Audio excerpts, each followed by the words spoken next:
안녕하세요. 바둑 들려주는 남자 박정상입니다.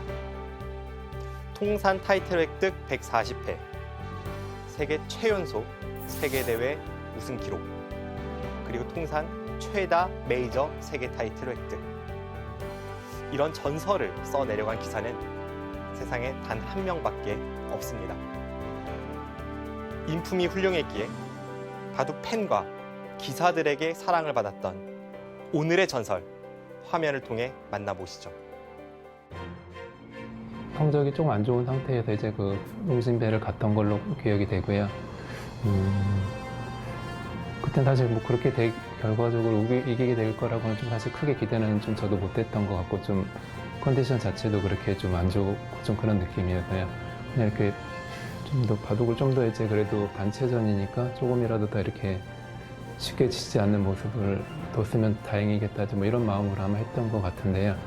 결과적으로 운 좋게 이제 우승까지 하게 돼가지고 그래도 좀 마음이 좀 편안해지고 좀 그런 마음이 좀 들었던 것 같습니다.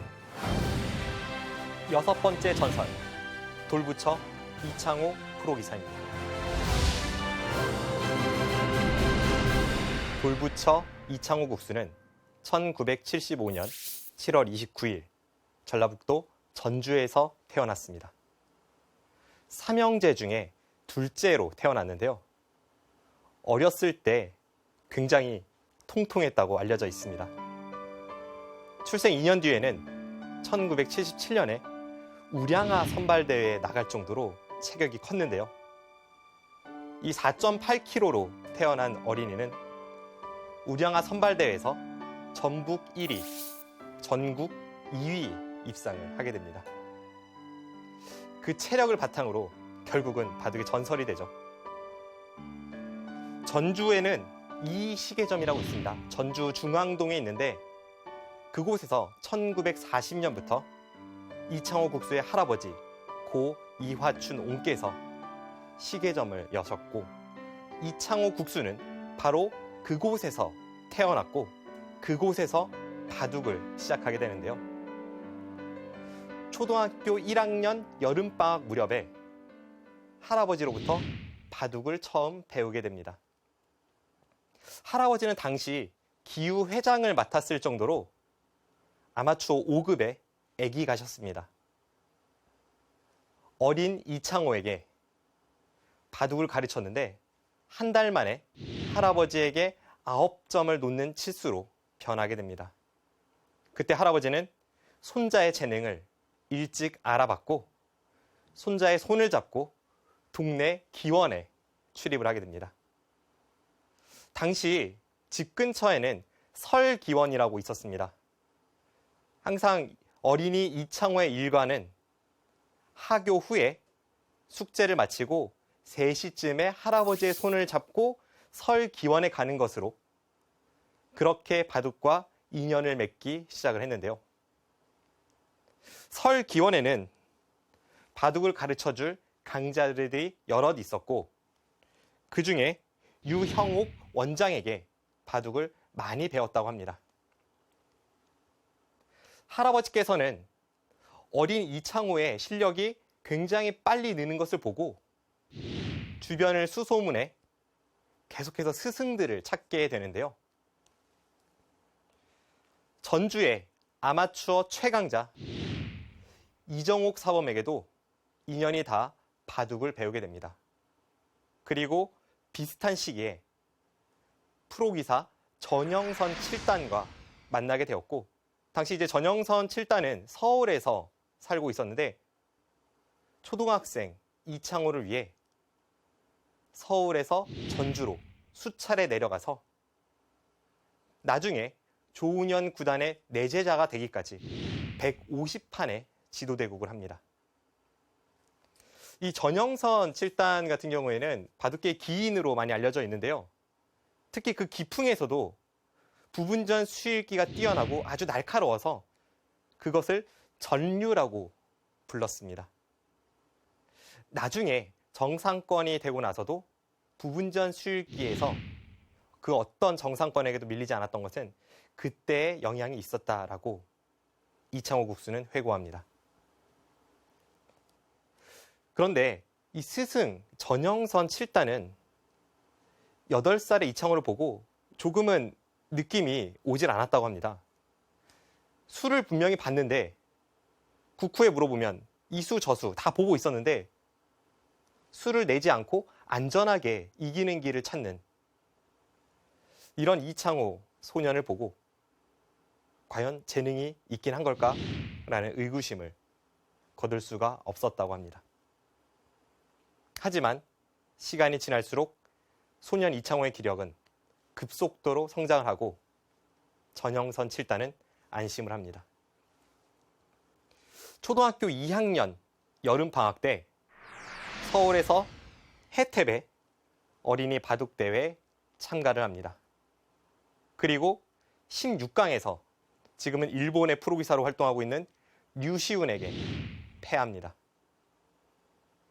초등학교 2학년 이창호에게 이것은 아주 충격적인 사건이었습니다.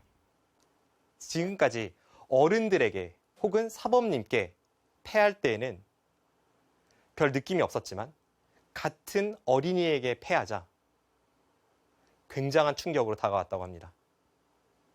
그래서 전주로 돌아온 이후에 그 대국의 패배의 원인을 찾고자 수차례 복귀를 거듭하고 이 무렵 12시가 넘어서까지 그렇게 밤늦게까지 매일 바둑판과 씨름을 했다고 합니다. 어머니는 만류했지만 듣질 않았다고 합니다. 그리고 1984년 1월 어깨동무 바둑대회에 참가를 합니다. 이것도 어린이 대회였는데요. 이 대회에서 처음으로 우승컵을 들어 올리고 그때 결승 상대가 불과 몇 개월 전 자신에게 아픔을 줬던 어린이 류시은이었습니다. 그해 4월 전영선 사범의 주선으로 운명적인 만남을 갖습니다. 바로 스승 조훈현과의 만남이었습니다. 한국기원에서 3점 젖바둑으로 처음 시험기가 치러졌는데요. 전영선 사범이 이 대국을 주선한 데에는 이유가 있었습니다. 평소에 입버릇처럼 창호는 내가 가르칠 제목이 아니다. 최고수인 조훈현에게 보내야 된다라고 늘 이야기를 했다고 합니다. 그런데 그 기대와 달리 관철동 한국기원에서 벌어진 첫 번째 시험 대국에서는 당대 1인자 조훈현에게 큰 감흥을 주질 못합니다. 조훈현 국수는 이창호 소년의 지나친 신중성과 느린 행마에 조금은 실망을 하는데요. 약 한 달 후 전주에서 두 번째 시험기가 펼쳐졌는데 첫 번째 시험 대국과는 달리 소년 이창호에게 강인한 힘을 느끼게 됩니다. 그래서 일사천리로 이창호 소년의 내제자행이 결정이 됩니다.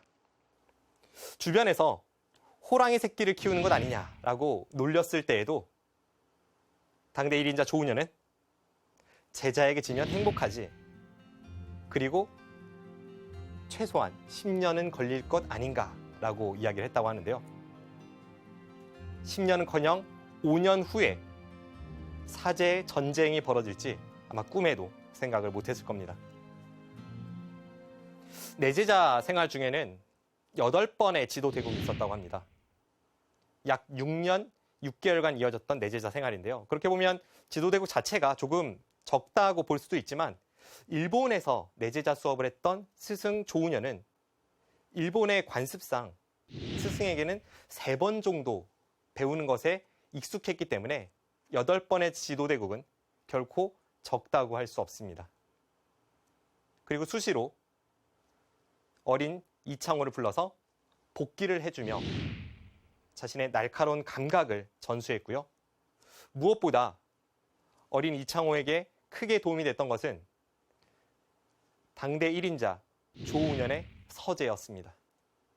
그곳에는 바깥 세상에서 볼 수 없었던 아주 진귀한 바둑책들이 수백 권, 수천 권이 꽂혀 있었고 그 책 하나하나를 마스터하면서 이창호의 실력은 급속도로 발전합니다.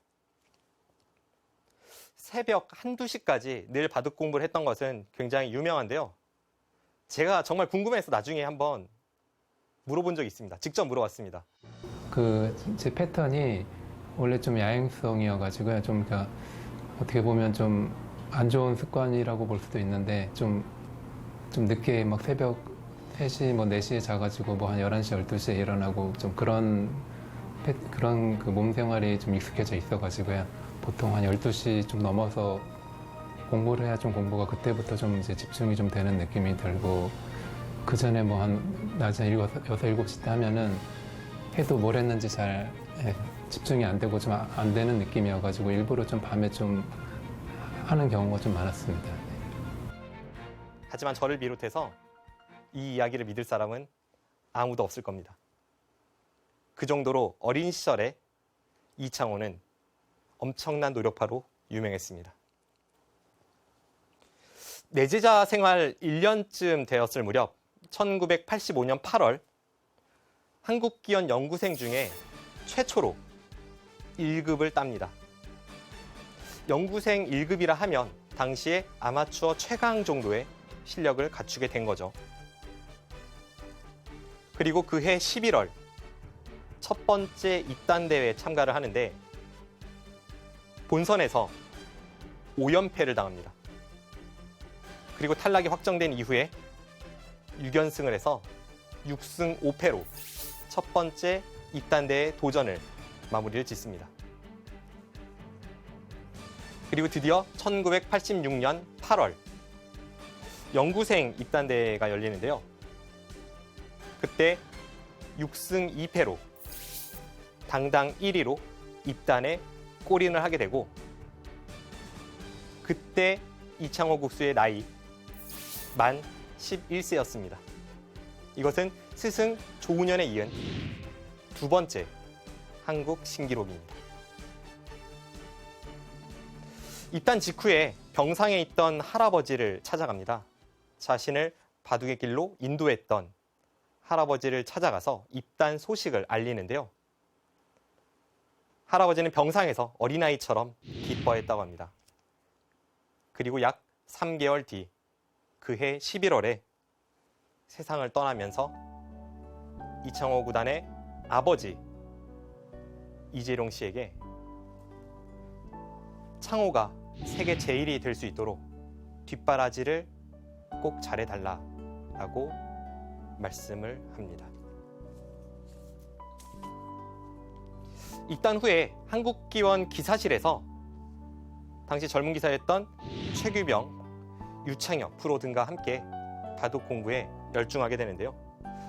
1987년과 1988년 각종 기전 본선에서 맹활약을 하고 특히 1988년에는 연간 성적 75승 10패, 다승 1위, 승률 1위를 기록합니다. 그와 동시에 최고위전 패왕전에서 스승 조훈현에 도전을 합니다. 89년 2월 3일 동아일보의 인터뷰가 실리는데요. 당시 인터뷰를 보면 20세 안에 세계 최고가 되는 것이 꿈이다 라고 이야기를 합니다. 당시의 사람들은 너무 빠른 나이에 세계 최고를 꿈꾸는 게 아닌가 하고 의심의 눈초리를 보냈지만 나중에 그 사람들은 알게 되겠죠. 이 인터뷰가 굉장히 겸손했다는 것을.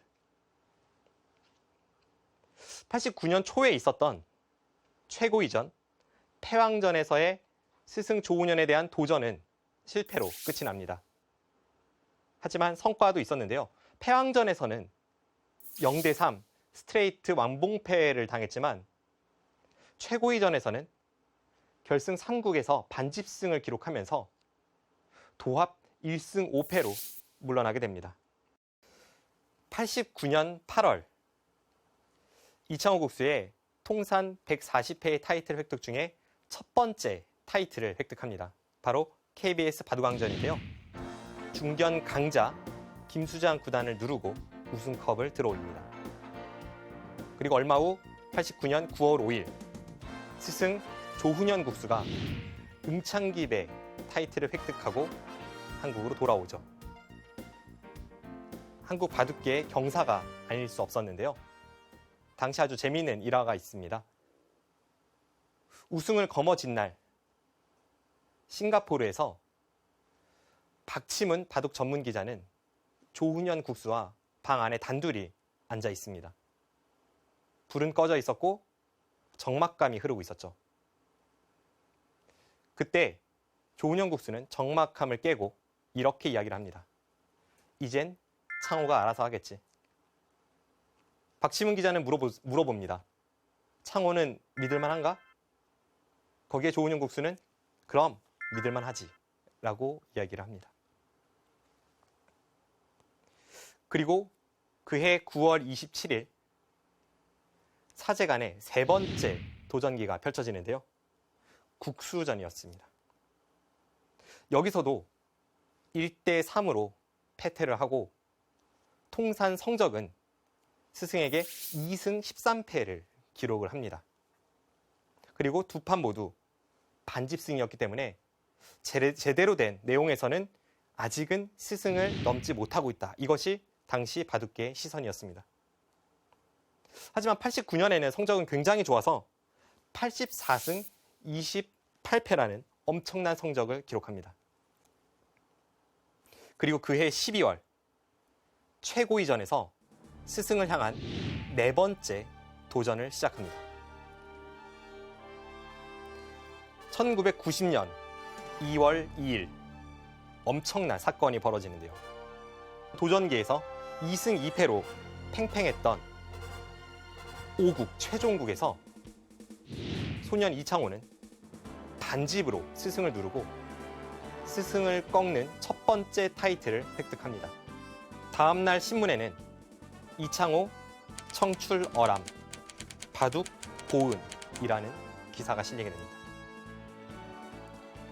그리고 그해 2월 27일부터 8월 31일까지 41연승이라는 대기록을 작성하면서 한국 바둑계의 정상권으로 우뚝 서게 되는데요.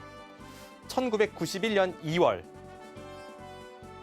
이창호는 스승 조훈현에게 세 번째 타이틀 대왕을 획득합니다. 최고위 국수에 이어서 세 번째 타이틀을 획득하게 되는데 당시 스승 조훈현 국수는 그 고통을 이기지 못하고 새벽까지 친구들과 어울리다가 새벽에 귀가를 하는데요. 남편의 귀가에 현관문으로 나서던 정미화 여사는 2층 방에서 들려오던 바둑돌 소리를 듣고 섬뜩했다고 회고합니다. 저 바둑돌 소리가 나의 남편을 이기려는 돌소리로 들렸기 때문에 굉장히 가슴이 철렁했다라고 웃으면서 회고했습니다. 그 무렵 고등학교 1학년생이던 소년 이창호는 6년 6개월의 내제자 생활을 마치고 전주로 내려가기 편한 고속터미널 근처에 짐을 풀게 되고요. 스승 조훈현도 연희동에서 평창동으로 이사를 가면서 사제지간에 결별을 하게 됩니다. 그리고 약 2개월 뒤 왕위전 도전 7번기 최종국에서 제자 이창호가 승리를 거두면서 스승을 제치고 최다 타이틀 보유자로 올라서게 됩니다. 당시 이 타이틀 보유 현황을 보면 제자 이창호는 국수, 최고위, 대왕, 왕위 이렇게 4개의 타이틀을 가지고 있었고 스승 조훈현은 기왕, 명인, 패왕, 삼관왕이었습니다. 실질적인 한국 바둑계의 1인자로 소년 이창호가 우뚝 선 거죠. 이창호 국수는 그 무렵 세계 무대로 눈을 돌렸습니다. 그리고 제3회 동양특검배 준결승전이 1991년 6월 펼쳐지게 되는데요. 당시 이창호는 윤성현, 채니핑을 꺾고 준결승에 진출해서 스승 조훈현을 다시 한번 꺾고 결승에 진격을 했고요. 준결승전에서 조치훈을 꺾은 거장 리나이펑 구단과 조우하게 됩니다. 그 현장으로 한번 들어가 보도록 하겠습니다.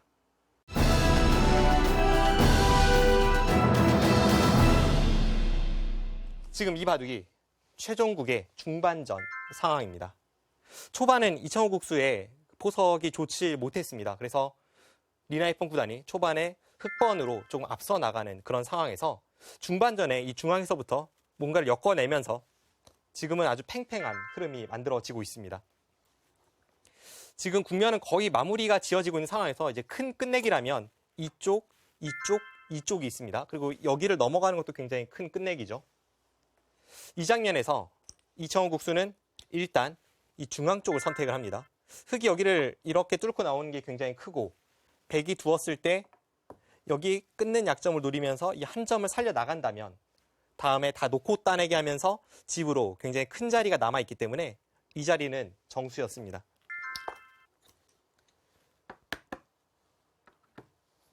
흑은 반상 최대의 자리를 두면서 이쪽에 젖히는 뒷맛까지 호시탐탐 노리는데요.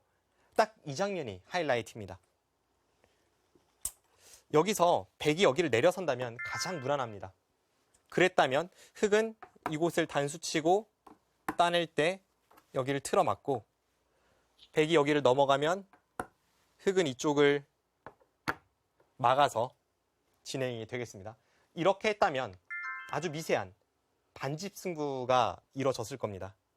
특히나 당시에는 덤이 현재처럼 6집 반이 아니라 5집 반이었기 때문에 백도 승리를 장담할 수 없었던 국면입니다. 이 장면에서 이창호 국수는 정확한 계산력으로 승부수를 던지죠. 맛이 나쁜 이곳을 받지 않고 이곳을 늘면서 흑에게 싸움을 유도합니다. 리나이펑 구단은 당연히 여기를 젖혔고요. 이 장면에서 여길 맞고 패로 버텨갑니다.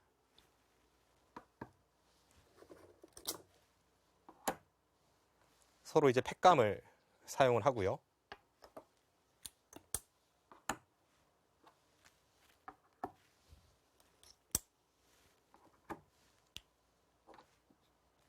바로 이 장면에서 흑의 패착이 등장합니다. 일단은 이곳의 패의 가치도 꽤나 크기 때문에 이런 곳에 더 큰 팩감을 사용하면서 좀 더 패를 이어갔다면 서로 확신할 수 없었던 그런 어려운 승부가 예상됐던 국면입니다. 실전은 이 장면에서 여기 찌르는 팩감을 사용을 하는데요. 이 장면에서 이창호 국수는 마지막 1분 초읽기 상황에서 정확한 계산력으로 형세를 읽어냅니다. 그리고 선택은 패를 다시 한번 따내고 흑의 연타에 대해서 이쪽을 따내면서 바꿔치기를 읽어냅니다. 그리고 이렇게 찌르고 이쪽을 교환 이후에 이곳을 넘어가면서 국면은 거의 마무리가 지어졌습니다. 이 바꿔치기 결과는 이창호 국수의 한집 반승입니다. 이로써 세계 최연소 기록, 아직까지도 깨어지지 않는 기록으로 이창호 국수의 첫 번째 세계 타이틀 획득이 이뤄집니다.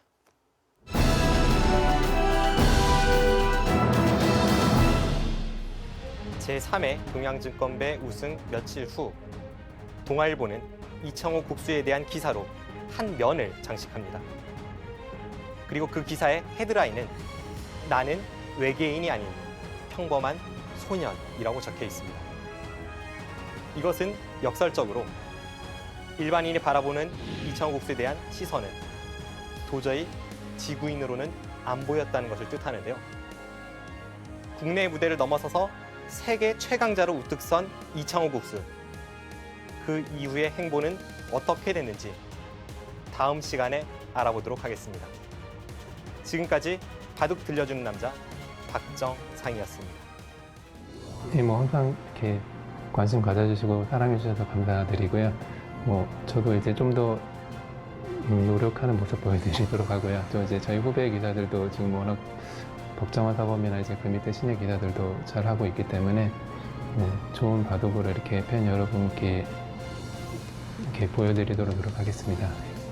감사합니다.